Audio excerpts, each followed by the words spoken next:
성도 여러분, 오늘 밤 우리는 불이 거의 꺼진 집안에서 혼자 식탁에 앉아 아무도 듣지 못하게 긴 한숨을 삼키는 한 사람의 마음을 바라보고 있습니다.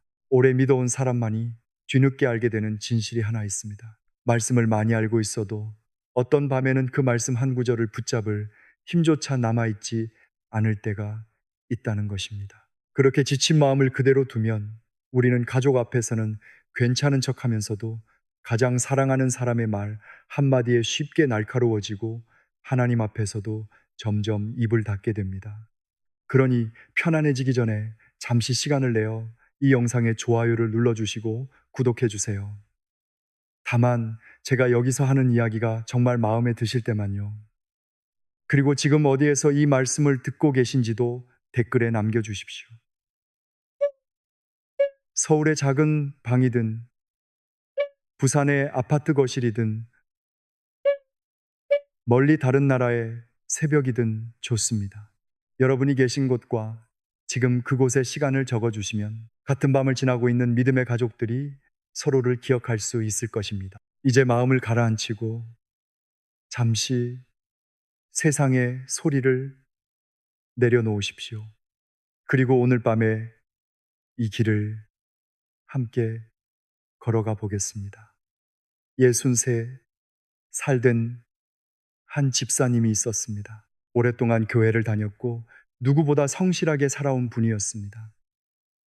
전화를 받고 장을 보고 사람을 만나고 교회에 가면 웃을 수도 있었습니다. 문제는 밤이었습니다. 가족들이 잠든 뒤 식탁에 혼자 앉으면 냉장고 돌아가는 낮은 소리가 유난히 크게 들렸습니다. 벽시계 초침은 또박또박 움직이는데 집사님의 마음은 그 소리보다 더 빠르게 달렸습니다. 이번 달 카드값은 어떻게 하지?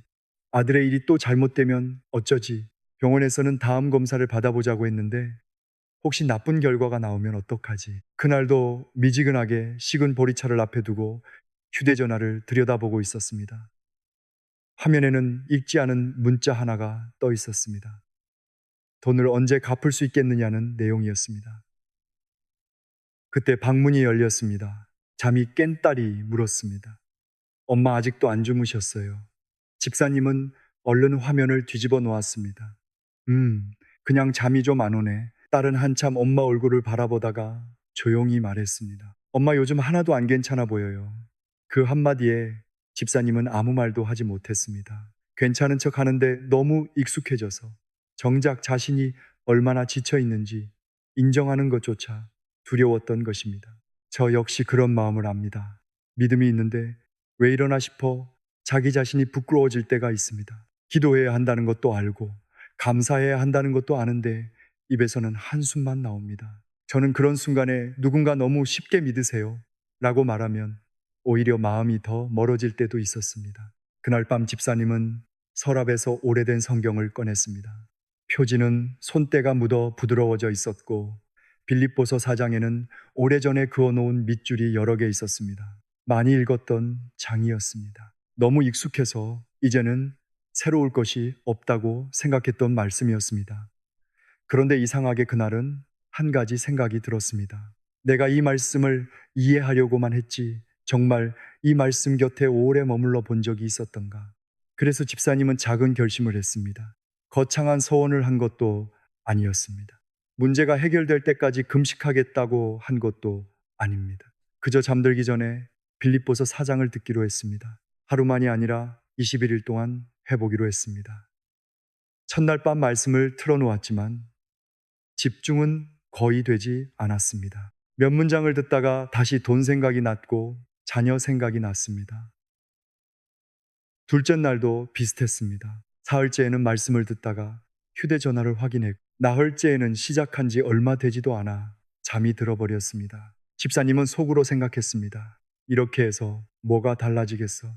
여러분도 그런 생각이 드시지 않습니까? 말씀을 듣는다고 통장의 숫자가 갑자기 바뀌는 것도 아니고 멀어진 사람이 그날 밤 바로 전화를 해오는 것도 아닙니다. 몸이 아픈 분이라면 통증이 사라진 것도 아닙니다. 그런데 여기서 놓치면 안 되는 것이 있습니다. 21일 동안 가장 먼저 달라진 것은 돈이 아니었습니다. 해결되지 않던 문제가 갑자기 사라진 것도 아니었습니다. 집사님 자신도 처음에는 그 변화를 알아채지 못했습니다. 아주 작았습니다. 그러나 그 작은 변화가 이후의 모든 것을 다르게 보게 만들었습니다. 열흘쯤 지난 어느 새벽 집사님이 평소처럼 눈을 떴습니다. 창문 틈으로 푸른 새벽빛이 들어오고 있었습니다. 벽시계를 보니 아직 이른 시간이었습니다. 그런데 그 순간 집사님은 자신도 모르게 멈칫했습니다. 늘 눈을 뜨자마자 찾아오던 그 생각이 없었던 것입니다. 오늘은 또 어떻게 버티지? 그 생각보다 먼저 다른 마음이 올라왔습니다. 오늘도 하나님이 나와 함께 계시겠지. 문제는 그대로였습니다. 그런데 마음에서 무언가가 아주 조금 움직이기 시작했습니다. 그리고 바로 여기에서 빌립보서 4장의 첫 번째 문이 열립니다. 문제가 그대로인데도 왜 어떤 사람의 마음에는 먼저 평강이 찾아오는 것일까요? 하나님은 때때로 우리의 환경보다 먼저 염려 때문에 둘로 갈라진 마음부터 붙들어 주십니다. 살다 보면 믿음이 없어서가 아니라 너무 지쳐서 염려하는 때가 있습니다. 병원 검사 날짜가 다가오는데 자꾸 나쁜 생각이 떠오릅니다. 자녀의 전화가 늦어지면 무슨 일이 생긴 것은 아닌지 가슴이 내려앉습니다. 이번 달 생활비를 계산하다 보면 숫자가 맞지 않습니다. 그럴 때 누가 옆에서 걱정하지 마세요 라고 말하면 어떻습니까? 말처럼 됩니까? 저도 그렇지 못했습니다. 믿어야 한다는 것을 알면서도 새벽에 눈을 뜨면 다시 걱정을 계산했습니다. 하나님께 맡겼다고 기도해놓고 10분 뒤에는 휴대전화를 들고 통장을 확인했습니다. 이런 제 모습을 보면 신앙이 부족한 것 같아 부끄러웠습니다. 그래서 먼저 여러분의 그 아픔을 인정하고 싶습니다. 염려는 생각보다 고통스럽습니다. 마음을 한 곳에 두지 못하게 합니다. 예배를 드리면서도 병원비가 떠오르고 찬송을 부르면서도 자녀의 얼굴이 떠오릅니다. 하나님을 믿고 싶은 마음과 최악의 일을 상상하는 마음이 안에서 서로 잡아당깁니다. 바로 그런 사람에게 빌립보서 4장 6절과 7절은 이렇게 말씀합니다. 아무것도 염려하지 말고 다만 모든 일에 기도와 간구로 너희 구할 것을 감사함으로 하나님께 아뢰라. 그리하면 모든 지각에 뛰어난 하나님의 평강이 그리스도 예수 안에서 너희 마음과 생각을 지키시리라. 여러분, 이 말씀을 너무 빨리 지나가지 마십시오.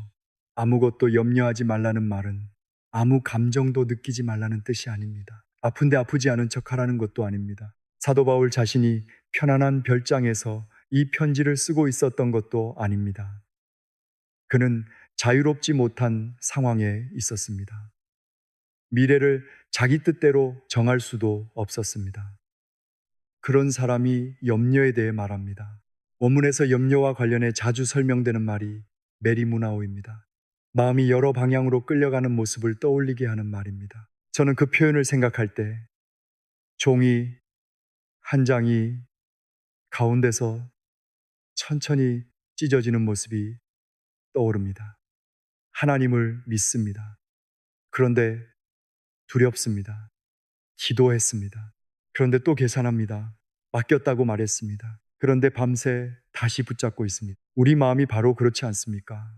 69살 된 한 권사님이 있었습니다. 남편의 사업이 무너지면서 많은 빚을 떠안게 되었습니다. 오전부터 채권자의 전화가 이어졌습니다. 전화가 울릴 때마다 식탁 위에 놓인 휴대전화 화면이 번쩍였습니다. 그 작은 빛만 봐도 가슴이 뛰었다고 합니다. 어느 겨울 아침에는 보리차를 따라 놓고도 한 모금도 마시지 못했습니다. 창밖에서는 첫 버스가 지나가는 소리가 들렸고 아직 해도 뜨지 않았는데 권사님은 이미 하루를 다 살아버린 사람처럼 지쳐 있었습니다. 교회에서 만난 제가 물었습니다. 권사님, 요즘 밤에는 좀 주무십니까? 권사님이 잠시 웃더니 대답했습니다. 목사님, 전화벨이 울리지 않아도 제 귀에는 계속 울리는 것 같아요. 그 말씀을 하시는데 눈가가 젖었습니다. 근데 이상한 일이 하나 있어요. 제가 물었습니다. 무슨 일입니까? 상황은 하나도 좋아지지 않았는데요. 예전처럼 제가 무너지지는 않아요. 저도 그게 이상합니다. 그 변화가 어디서 시작되었을까요? 권사님은 매일 밤 빌립보서 4장을 천천히 들었습니다. 처음에는 들으면서도 빛 생각을 했습니다. 중간에 전화를 확인하기도 했습니다. 어떤 날에는 말씀을 몇 절 듣지 못하고 그냥 잠들었습니다. 그러다 어느 순간 감사함으로 하나님께 아뢰라는 말씀이 마음에 걸렸다고 합니다. 권사님은 하나님께 말했습니다. 하나님, 저는 지금 감사할 기분이 아닙니다. 참 정직한 기도입니다. 저는 이런 기도가 좋습니다. 없는 감정을 만들어 하나님 앞에 내놓을 필요가 없습니다. 권사님은 다시 말했습니다. 그래도 오늘 남편과 함께 밥을 먹은 것은 감사합니다. 오늘도 교회에 갈 수 있었던 것도 감사합니다. 제가 아직 기도할 수 있다는 것도 감사합니다. 문제가 해결되었기 때문에 감사한 것이 아니었습니다. 문제를 하나님께 가지고 가면서도 하나님 자신을 놓치지 않으려고 감사한 것입니다. 여러분, 이것이 중요합니다. 감사는 고통을 부정하는 말이 아닙니다. 아무 일도 아닙니다 라고 말하는 것도 아닙니다. 오히려 이렇게 고백하는 것입니다. 이 일은 너무 큽니다.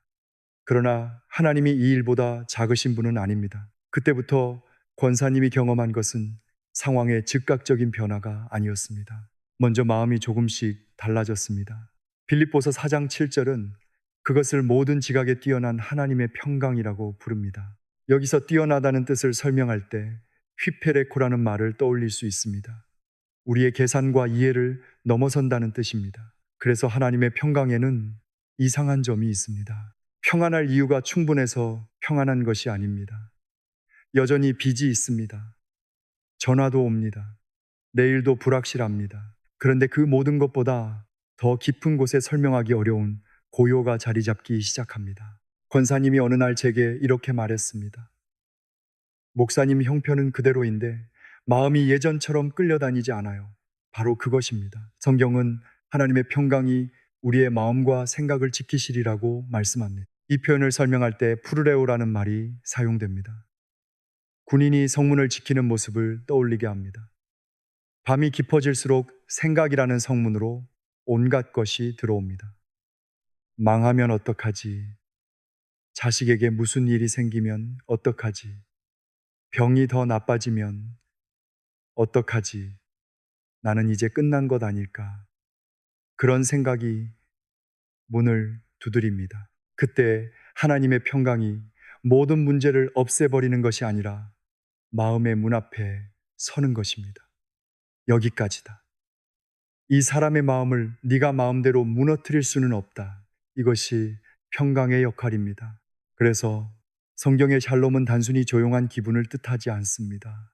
깨져 흩어진 것이 하나님 안에서 다시 제자리를 찾아가는 온전함을 품고 있습니다. 그 권사님의 빚이 하루아침에 사라진 것은 아니었습니다. 남편의 일도 곧바로 풀리지 않았습니다. 그러나 권사님은 이전과 다른 마음으로 문제를 바라보기 시작했습니다. 전화를 받기 전에 기도했고 필요한 도움을 구했고 남편을 원망하기보다 함께 방법을 찾았습니다. 몇 달 뒤 몇 가지 길이 열리기 시작했습니다. 예상하지 못했던 도움도 있었고 남편이 다시 일할 수 있는 기회도 생겼습니다. 하지만 권사님이 가장 먼저 간증한 것은 돈이 아니었습니다. 그때 하나님이 제 마음을 먼저 지켜주셨어요. 그게 없었으면 저는 길이 열리기 전에 이미 무너졌을 겁니다. 여러분, 이제 처음의 질문에 답할 수 있습니다. 왜 문제가 해결되기 전에 평강이 먼저 올까요? 우리가 다음 걸음을 걸으려면 마음이 먼저 지켜져야 하기 때문입니다. 두려움에 완전히 사로잡힌 사람은 눈앞에 길이 있어도 보지 못할 수 있습니다. 그러나 마음이 하나님 안에서 조금씩 온전해지면 같은 현실 속에서도 오늘 해야 할 한 걸음을 분별할 수 있습니다.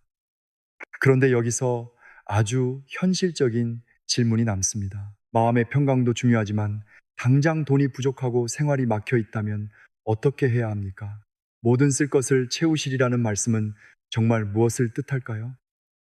돈이 부족한 사람에게 하나님께서 원하는 액수만큼 반드시 보내주신다는 뜻일까요? 오늘 우리는 이 말씀을 붙들되 그 약속을 욕심의 도구로 만들지 않는 길을 함께 살펴보려고 합니다. 생활이 막막해지면 마음이 먼저 작아집니다. 계산기를 두드리다가 손가락이 멈추고 가족에게 필요한 것을 사주지 못할 때 괜히 미안해집니다. 은행 잔고를 확인한 뒤 화면을 꺼도 그 숫자가 머릿속에서 사라지지 않습니다. 저도 부족함 앞에서는 믿음보다 계산이 먼저 나올 때가 있습니다. 하나님을 신뢰한다고 말하면서도 통장 숫자가 줄어들면 목소리부터 작아집니다.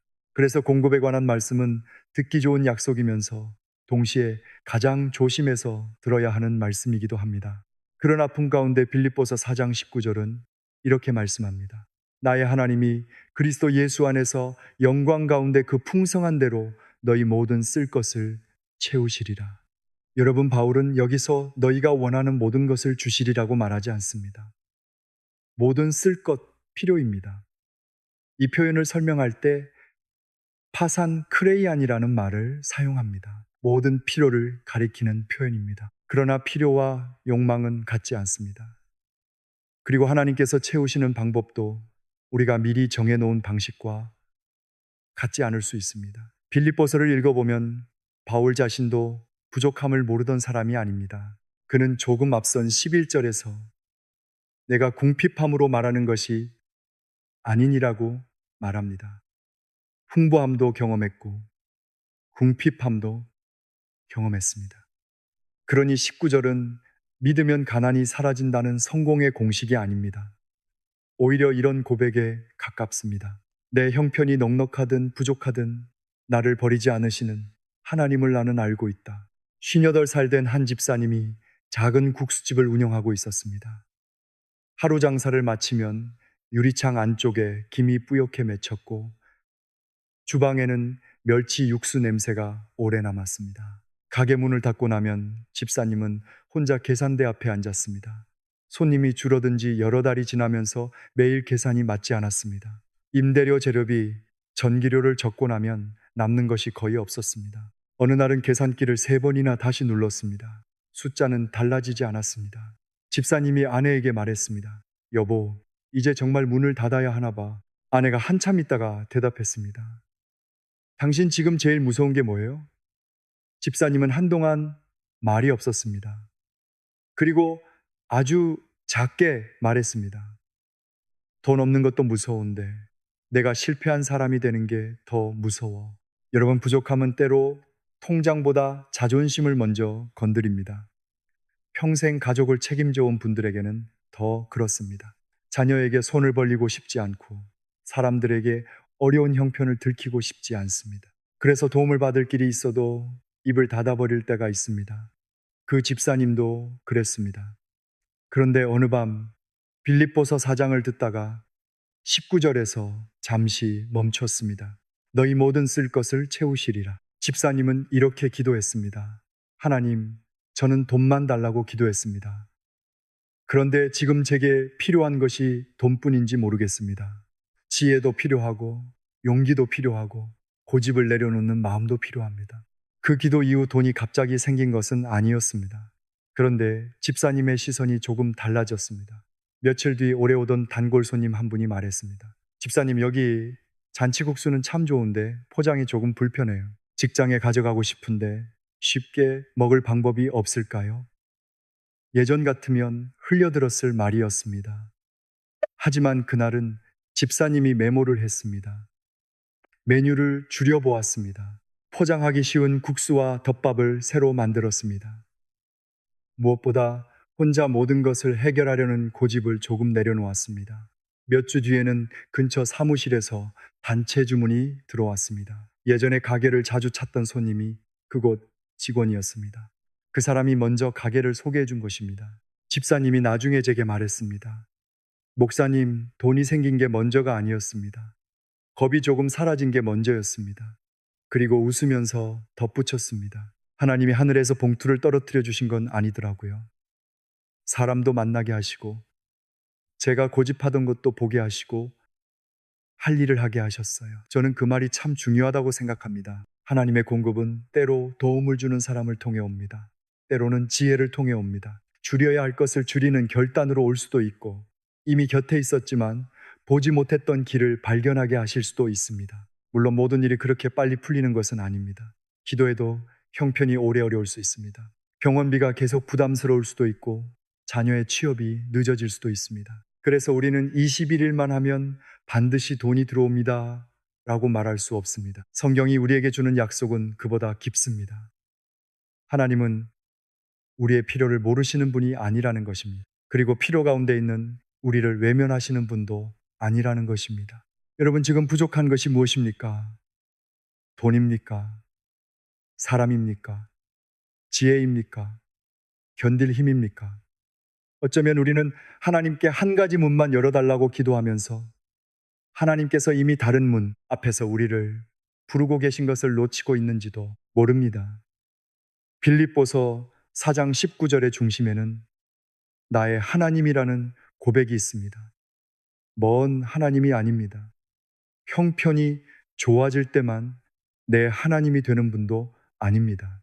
필요가 채워지는 과정에서도 아직 채워지지 않아 기다리는 시간에도 나의 하나님이십니다. 그러므로 공급을 믿는다는 것은 결과를 미리 정해놓고 하나님께 그것을 승인해 달라고 요구하는 일이 아닙니다. 오늘 필요한 것을 하나님께 구하고 주어진 지혜를 사용하고 도움을 받을 때 겸손히 아직 답이 없을 때에도 하나님 곁을 떠나지 않는 것입니다. 그 국수집 집사님은 큰 부자가 되었다고 간증하지 않았습니다. 예전에는 매출이 줄면 하나님도 멀어진 것 같았습니다. 이제는 압니다. 숫자가 내려가는 날에도 하나님은 그대로 계십니다. 그 고백이 바로 공급의 믿음입니다. 그런데 여기서 또 하나의 질문이 생깁니다. 왜 이 설교는 계속해서 잠들기 전에 빌립보서 4장을 들으라고 말하는 것일까요? 밤에 빌립보서 4장을 들으면 낮에 읽는 것보다 하나님이 더 강하게 역사하시는 것일까요? 이 질문의 답을 찾다 보면 21일이라는 숫자보다 훨씬 중요한 한 가지를 만나게 됩니다. 먼저 분명히 말씀드리고 싶습니다. 하나님의 말씀은 아침에도 말씀이고 낮에도 말씀입니다. 잠들기 직전에 들어야만 효력이 생기는 주문이 아닙니다. 21일을 채웠다고 하나님께서 반드시 어떤 결과를 주셔야 하는 것도 아닙니다. 그런데 밤이라는 시간에는 한 가지 특징이 있습니다. 하루 종일 참았던 마음이 조용히 드러납니다. 낮에는 사람을 만나느라 잊고 있었던 걱정이 불을 끄는 순간 다시 찾아옵니다. 병원에서 들은 의사의 말도 생각납니다. 자녀가 무심코 던진 말도 돌아옵니다. 오래전에 떠난 사람의 얼굴까지 떠오를 때가 있습니다. 저도 밤에는 낮보다 믿음이 작아 보일 때가 있습니다. 낮에는 괜찮다고 말했는데 베개에 머리를 대고 나면 갑자기 겁이 나는 것입니다. 그래서 저는 잠들기 전에 마음을 강한 마음이라고 생각하지 않습니다. 오히려 가장 숨기기 어려운 마음이라고 생각합니다. 74살 된 한 권사님이 있었습니다. 오랫동안 잠을 편히 이루지 못한 분이었습니다. 새벽이 되면 오래된 보일러가 딱 하고 식는 소리까지 들렸고 얇은 이불 끝을 손가락으로 만지작거리며 시계를 몇 번이고 확인했습니다. 어느 날 권사님이 말했습니다. 목사님, 밤이 오면 겁부터 납니다. 오늘도 또 못 자면 어떡하나 싶어요. 제가 물었습니다. 그 시간에 제일 많이 무슨 생각을 하십니까? 권사님이 한숨을 쉬었습니다. 지나간 일도 생각하고요. 아직 오지도 않은 일도 미리 걱정합니다. 몸은 침대에 있는데 제 마음은 온 동네를 다 돌아다녀요. 그날부터 권사님은 잠들기 전에 빌립보서 4장 낭독을 틀어놓았습니다. 잠이 오면 자고 잠이 오지 않아도 억지로 애쓰지 않았습니다. 말씀을 다 들어야 한다는 부담도 내려놓았습니다. 어떤 날에는 2절도 듣지 못하고 잠이 들었습니다. 어떤 날에는 끝까지 들었는데도 한참을 뒤척였습니다. 그런데 중요한 것은 이것이었습니다. 밤의 마지막 목소리를 걱정에게만 맡겨두지 않았다는 것입니다. 여러분, 원래 설교에서는 이 대목을 설명하면서 알파와 세타파 그리고 골든타임이라는 표현을 사용합니다. 잠이 들기 전에는 뇌의 각성 상태가 달라지고 잠과 기억이 서로 관련되어 있다는 이야기도 합니다. 그런 설명을 참고할 수는 있습니다. 하지만 알파와 세타파 상태가 되면 영혼의 문이 특별히 열리고 그때 들은 말씀이 무의식에 자동으로 각인된다고 성경이 가르치는 것은 아닙니다. 골든타임이라는 이름 자체가 우리의 믿음의 근거도 아닙니다. 우리의 근거는 더 단순하고 깊습니다. 마음이 흔들리는 시간에 무엇을 가까이 두느냐는 것입니다.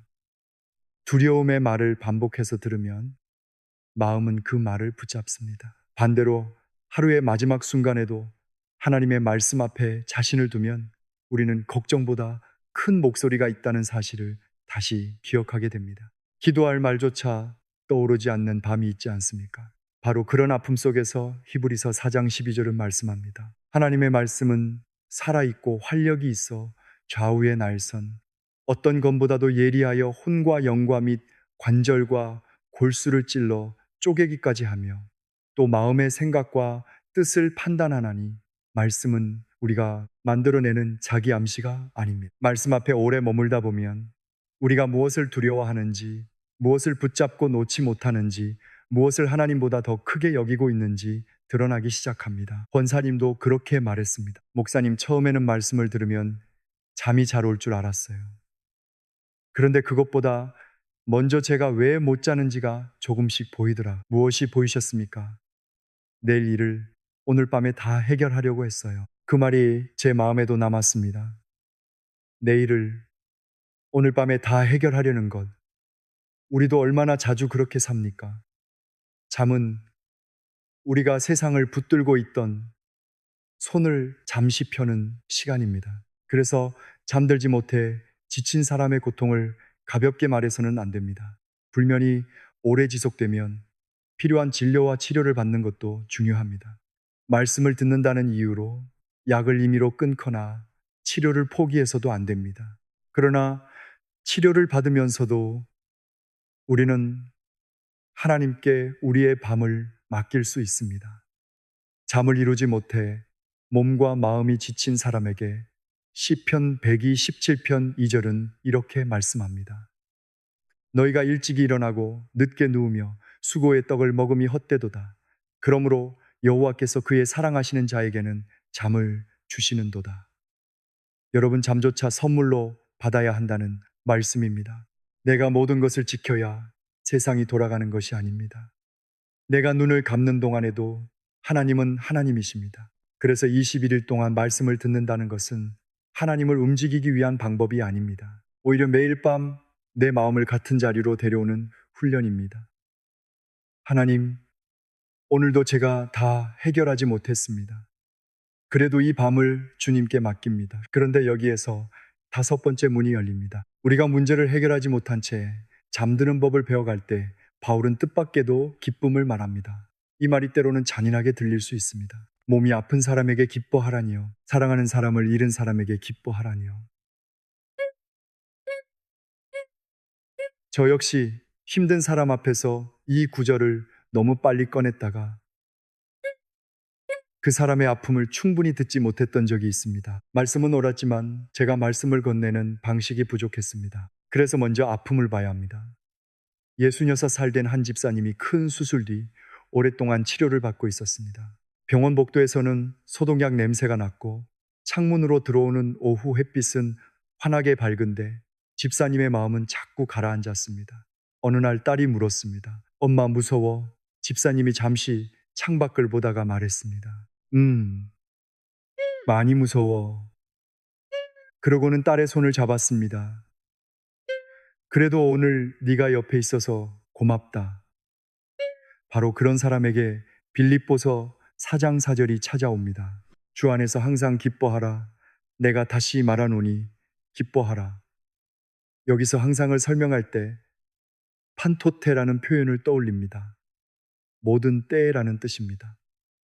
그러나 이 말씀은 언제나 웃는 얼굴을 만들라는 명령이 아닙니다. 눈물을 금지하는 말씀도 아닙니다. 바울은 상황 때문에 기뻐하라고 하지 않습니다. 주 안에서 기뻐하라고 합니다. 이 둘은 전혀 다릅니다. 치료가 힘들어도 주님은 곁에 계십니다. 통장 잔고가 부족해도 하나님의 사랑이 줄어드는 것은 아닙니다. 자녀 문제가 아직 풀리지 않았어도 오늘 나에게 주어진 한 끼 한 사람 한 번의 기도를 감사로 받을 수 있습니다. 그 집사님은 치료가 모두 끝났기 때문에 기뻐한 것이 아니었습니다. 어떤 날은 통증 때문에 울었습니다. 어떤 날은 하나님, 오늘은 정말 기쁘지 않습니다. 라고 기도했습니다. 그런데도 하루가 끝날 때 한 가지 감사할 것을 찾았습니다. 오늘 간호사가 따뜻하게 말해줬습니다. 딸이 손을 잡아줬습니다. 창밖의 나무가 참 푸르렀습니다. 작았습니다. 하지만 그게 전부였습니다. 그리고 그 작은 감사가 고통을 없애지는 못했지만 고통이 삶의 전부가 되지 못하게 했습니다. 마음이 오래 무거워지면 몸까지 지치는 경험을 우리는 압니다. 그런 사람에게 잠언 17장 22절은 이렇게 말씀합니다. 마음의 즐거움은 양약이라도 심령의 근심은 뼈를 마르게 하느니라. 이 말씀을 질병 치료의 공식으로 사용해서는 안 됩니다. 기뻐하면 병이 반드시 낫는다는 뜻도 아닙니다. 그러나 분명한 것은 있습니다. 주 안에서 누리는 기쁨은 고통 한가운데에서도 우리가 여전히 사랑받는 사람이며 아직 감사할 수 있고 아직 하나님께 말을 걸 수 있는 사람이라는 사실을 지켜줍니다. 이제 처음의 질문에 답할 수 있습니다. 왜 잠들기 전에 말씀을 듣습니까? 밤에만 특별한 능력이 있기 때문이 아닙니다. 그 시간만큼은 하루 종일 내 마음을 지배하던 목소리 대신 하나님의 말씀을 마지막 자리에 모시기 위해서입니다. 그리고 21일은 하나님을 시험하는 숫자가 아니라 흩어진 마음이 말씀 곁으로 돌아오는 작은 훈련이 될 수 있습니다. 그런데 다음 말씀은 더욱 오해하기 쉽습니다. 내게 능력 주시는 자 안에서 내가 모든 것을 할 수 있느니라. 이 말씀은 정말 원하는 시험에 합격하고 바라던 일이 이루어지고 막힌 문이 반드시 열릴 것이라는 뜻일까요? 오히려 결과가 뜻대로 되지 않았을 때 이 말씀은 더 깊어집니다. 사람이 가장 힘들 때는 실패 자체보다 실패가 자기 이름처럼 느껴질 때입니다. 한 번 넘어지면 이번에는 안 됐구나 라고 생각할 수 있습니다. 그런데 두 번, 세 번 반복되면 어느 순간 이렇게 말하게 됩니다. 나는 안 되는 사람인가 보다. 그때부터 문제는 시험 하나가 아닙니다. 마음이 자기 자신을 정죄하기 시작합니다. 57살 된 한 집사님이 자격 시험을 여러 해 준비했습니다. 낮에는 일을 하고 저녁이면 작은 독서실에 갔습니다.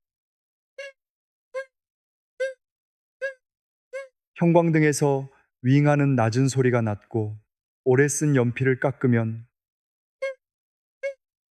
책상 위에 검은 가루가 조금씩 떨어졌습니다. 첫 해에는 몇 점 차이로 떨어졌습니다. 다음 해에도 비슷했습니다. 세 번째 결과를 확인한 날, 집사님은 컴퓨터 화면을 한참 바라보다가 그대로 꺼버렸습니다. 집에 돌아오자 아내가 물었습니다. 어떻게 됐어요? 집사님이 신발도 벗지 않은 채 말했습니다. 또 안 됐어. 잠시 침묵이 흘렀습니다. 그러더니 집사님이 더 작은 목소리로 물었습니다. 여보, 이번에도 안 되면 나는 실패한 사람인가? 여러분, 이 질문이 아프지 않습니까? 우리에게도 이런 순간이 있습니다.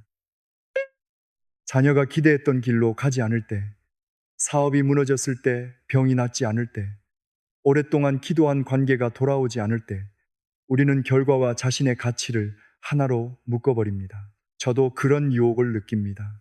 일이 잘 풀릴 때는 하나님을 신뢰한다고 말하면서도 결과가 나쁘면 내가 잘못했나? 내가 부족한가? 이제 끝인가 하는 생각에 쉽게 끌려갑니다. 그래서 먼저 이 아픔을 마음에 두고 빌립보서 4장 11절부터 13절을 들어야 합니다. 내가 궁핍함으로 말하는 것이 아니니라. 어떠한 형편에든지 나는 자족하기를 배웠노니 나는 비천에 처할 줄도 알고 풍부에 처할 줄도 알아. 모든 일 곧 배부름과 배고픔과 풍부와 궁핍에도 처할 줄 아는 일체의 비결을 배웠노라. 내게 능력 주시는 자 안에서 내가 모든 것을 할 수 있느니라. 여러분, 바울이 말한 모든 것 앞에는 무엇이 놓여 있습니까? 풍부함만 있지 않습니다. 배고픔도 있습니다. 성공만 있지 않습니다. 궁핍도 있습니다. 원하는 것을 얻는 능력만 말하는 것이 아니라 얻지 못한 자리에서도 무너지지 않는 능력을 말합니다. 여기서 자족이라는 말을 설명할 때 아우타르케라는 표현을 사용합니다. 외부 형편에 끌려다니지 않는 상태를 가리킵니다. 그러나 바울의 자족은 나는 혼자서도 괜찮다는 자기 확신이 아닙니다. 그리스도 안에서 배우는 자족입니다. 그래서 바울은 내가 강하니 모든 것을 한다고 말하지 않습니다. 내게 능력 주시는 자 안에서라고 말합니다.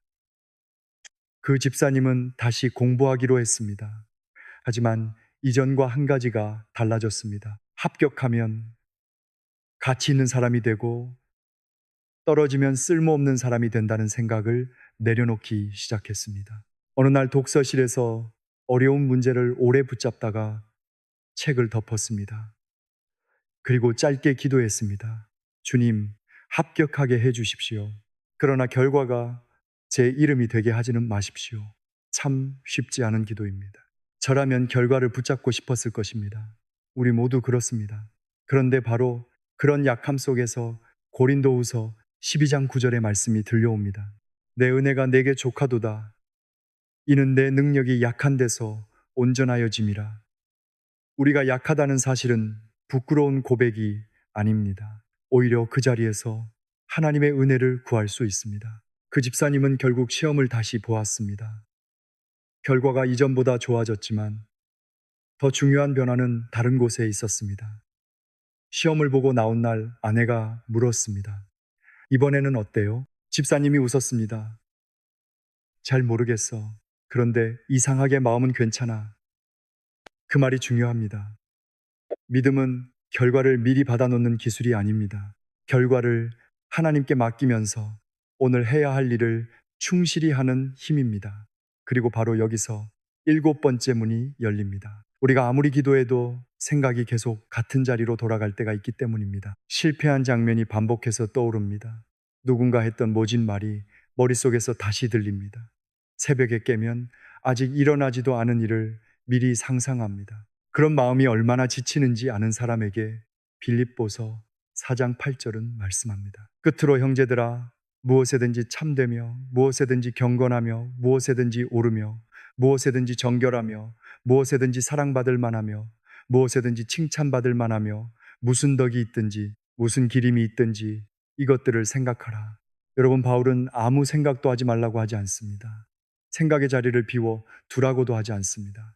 이것들을 생각하라고 말합니다. 생각에는 방향이 필요하기 때문입니다. 이른한 살된 한 권사님이 오랫동안 우울한 생각과 싸우고 있었습니다.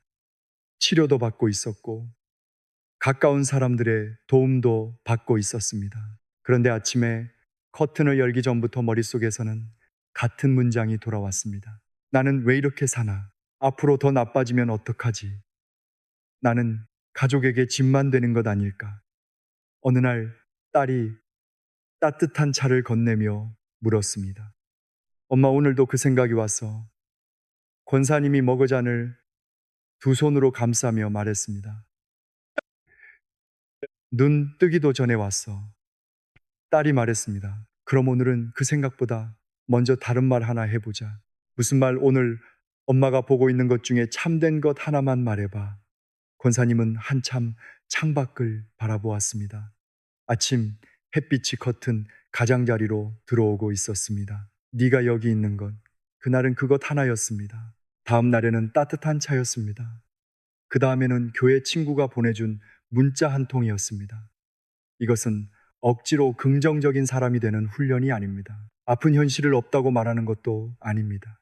사실이 아닌 좋은 말로 자신을 속이는 일은 더더욱 아닙니다. 바울은 먼저 참된 것을 생각하라고 했습니다. 그러므로 신앙의 생각은 현실 회피가 아닙니다. 현실보다 더 큰 하나님의 진실을 함께 보는 것입니다. 나는 힘들다. 그것은 사실입니다. 그러나 나는 혼자가 아니다. 그것도 사실입니다. 오늘 결과를 모른다. 그것도 사실입니다. 그러나 오늘 해야 할 한 걸음은 걸을 수 있다. 그것도 사실입니다. 잠언 23장 7절에서도 마음의 생각이 사람과 깊이 연결되어 있음을 보여줍니다. 그리고 오랜 생각의 습관에 지친 우리에게 로마서 12장 2절은 이렇게 말씀합니다. 너희는 이 세대를 본받지 말고 오직 마음을 새롭게 함으로 변화를 받아 하나님의 선하시고 기뻐하시고 온전하신 뜻이 무엇인지 분별하도록 하라. 마음을 새롭게 한다는 것은 하루아침에 나쁜 생각이 완전히 사라진다는 뜻이 아닙니다. 두려운 생각이 오면 그것과 싸우느라 밤을 다 보내기보다 말씀한 구절을 다시 마음에 놓아보는 것입니다. 이것들을 생각하라. 나를 실패자로 규정하는 목소리보다 참된 것을 생각하십시오. 사람의 비난보다 하나님 앞에서의 자신의 존귀함을 생각하십시오. 불가능한 미래를 미리 살아버리기보다 오늘 내게 맡겨진 한 걸음을 생각하십시오. 필요하다면 치료를 받으십시오. 도움을 구하십시오. 가까운 사람에게 마음을 말하십시오. 그리고 그 모든 과정 속에서 하나님의 말씀으로 생각의 방향을 다시 잡으십시오. 이제 우리가 처음부터 따라온 7개의 문이 모두 열렸습니다. 염려에서 기도로, 기도에서 평강으로, 부족함에서 공급하시는 하나님을 향한 신뢰로, 밤의 두려움에서 말씀 곁에 머무는 습관으로 왔습니다. 기쁨을 배우고 자족을 배우고 마지막에는 생각이 머무는 자리까지 살펴보았습니다. 그런데 아직 마지막 질문이 남아 있습니다. 그렇다면 21일 뒤에 정말 무엇이 달라진 것일까요? 이제 처음 그 밤으로 돌아가 보겠습니다. 식탁 앞에 혼자 앉아 식어버린 보리차를 바라보던 63살 집사님에게 21일 뒤 정말 무엇이 달라졌을까요? 우리가 지나온 7개의 문을 한 사람의 삶 속에서 다시 만나보겠습니다. 21일째 되는 아침이었습니다. 집사님이 눈을 떴을 때 창문 밖은 아직 희미했습니다. 멀리 쓰레기 수거차 지나가는 소리가 들렸고 부엌에서는 전날 씻어 엎어둔 그릇 하나가 건조대에 가볍게 부딪혔습니다. 통장 잔고가 갑자기 늘어난 것은 아니었습니다. 병원 검사가 취소된 것도 아니었습니다. 자녀의 문제가 모두 해결된 것도 아니었습니다. 집사님은 잠시 침대에 앉아 있다가 거실로 나왔습니다. 그때 딸이 방문을 열고 나와 엄마 얼굴을 보았습니다. 엄마 요즘 좀 달라졌어. 집사님이 웃었습니다. 뭐가 전에는 아침부터 무슨 일 생길 것 같은 얼굴이었는데 요즘은 아닌 것 같아. 집사님이 잠시 생각하다가 말했습니다. 문제가 다 끝난 건 아니야. 그런데 내가 무너지지 않게 됐어. 여러분, 바로 이것이 우리가 처음부터 찾던 답입니다. 가장 먼저 일어난 변화는 환경의 변화가 아니었습니다. 마음이 지켜진 것입니다. 그리고 마음이 지켜지자 현실을 바라보는 눈도 조금씩 달라졌습니다. 처음에는 염려가 집사님의 마음을 사방으로 끌고 다녔습니다. 그러나 이제 염려가 찾아오면 혼자 밤새 붙들고 있지 않고 하나님께 가지고 갔습니다. 문제가 생기지 않는 사람이 된 것이 아닙니다. 문제를 혼자 감당하려는 사람이 아니게 된 것입니다. 그 다음에는 평강을 배웠습니다. 설명할 수 없는 평강이란 아무 걱정도 느끼지 않는 상태가 아니었습니다. 전화 한 통에 가슴이 철렁할 때도 있었고 병원 문자를 받고 손이 떨릴 때도 있었습니다. 그래도 그 두려움이 마음 전체를 차지하도록 내버려 두지 않았습니다. 하나님의 평강이 마음과 생각을 지키신다는 말을 조금씩 경험하기 시작했습니다. 부족함을 바라보는 태도도 달라졌습니다. 예전에는 필요한 것이 생기면 어디서 돈이 나오지? 라는 질문부터 했습니다. 이제는 이렇게 기도했습니다. 하나님, 제게 무엇이 필요한지 아십니다. 돈이 필요하다면 길을 주십시오. 지혜가 필요하다면 지혜를 주십시오.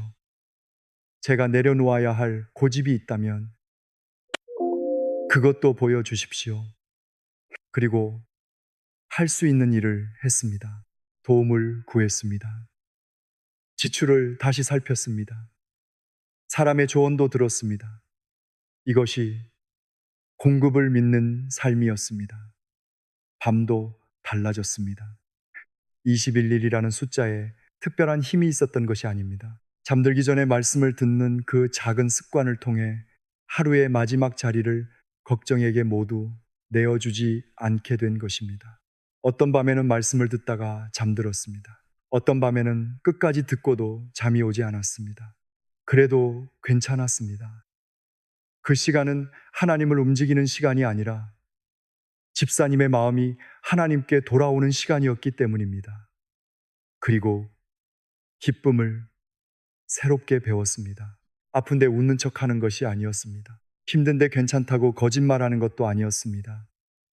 저도 여전히 그런 기쁨을 잘 배우지 못할 때가 있습니다. 일이 뜻대로 되지 않으면 감사보다 불평이 먼저 나옵니다. 그래서 저 역시 여러분과 같은 자리에서 이 말씀을 다시 듣습니다. 주 안에서 기뻐한다는 것은 오늘 눈물이 있어도 주님까지 잃어버리지는 않는 것입니다. 할 수 있는 것과 할 수 없는 것도 구별하게 되었습니다. 내게 능력 주시는 자 안에서 산다는 것은 반드시 원하는 결과를 얻는다는 뜻이 아니었습니다. 해야 할 일을 할 힘, 결과를 받아들일 힘, 다시 일어설 힘, 도움을 요청할 힘, 때로는 그만두어야 할 것을 내려놓을 힘. 그 힘의 근원이 자신에게만 있지 않다는 사실을 배우는 것이었습니다. 마지막으로 생각이 머무는 자리가 달라졌습니다. 여러분, 우리의 머릿속에는 얼마나 많은 말이 지나갑니까? 끝났다. 늦었다. 나는 쓸모없다. 앞으로 더 나빠질 것이다. 그런 생각이 올라올 때마다 집사님은 억지로 없애려고만 하지 않았습니다. 대신 다른 진실을 곁에 놓았습니다. 나는 지금 힘들다. 그러나 혼자가 아니다. 아직 답을 모른다. 그러나 오늘 한 걸음은 걸을 수 있다. 문제는 크다. 그러나 하나님은 여전히 나의 하나님이시다. 이것이 7번째 문이었습니다. 성도 여러분, 그러므로 21일을 마치 신앙의 공식처럼 붙잡지는 마십시오.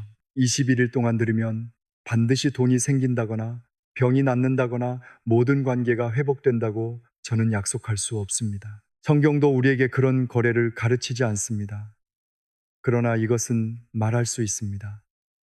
오늘 밤에도 하나님은 여러분의 사정을 알고 계십니다. 아무에게도 말하지 못한 빚도 알고 계십니다. 자녀 때문에 밤마다 삼키는 눈물도 아십니다. 병원 결과를 기다리는 마음도 아십니다. 오랫동안 배우자와 말이 끊긴 그 식탁의 정막도 아십니다. 그리고 바로 그 자리에서 우리를 홀로 버려두지 않으십니다. 이제 함께 기도하겠습니다. 사랑의 하나님 아버지, 오늘 이 말씀을 듣는 모든 성도님을 기억하여 주옵소서. 밤이 되면 더 크게 들려오는 염려와 두려움을 주님 앞에 내려놓습니다. 돈 때문에 마음이 무너진 가정이 있다면 필요한 지혜와 도움의 길을 열어주시고, 병으로 지친 분에게는 치료의 과정마다 견딜 힘과 좋은 손길을 허락하여 주옵소서. 자녀 때문에 우는 부모의 마음을 붙드시고 관계가 멀어져 외로운 분 곁에 함께하여 주십시오. 잠들지 못해 새벽을 맞는 분들에게 필요한 치료와 돌봄을 허락하시고 그 긴 밤에도 주님의 임재를 잊지 않게 하여 주옵소서. 우리의 형편이 원하는 때에 바뀌지 않더라도 마음과 생각을 지켜주십시오. 부족함 속에서 나의 하나님을 부르게 하시고 풍부함 속에서도 교만하지 않게 하십시오.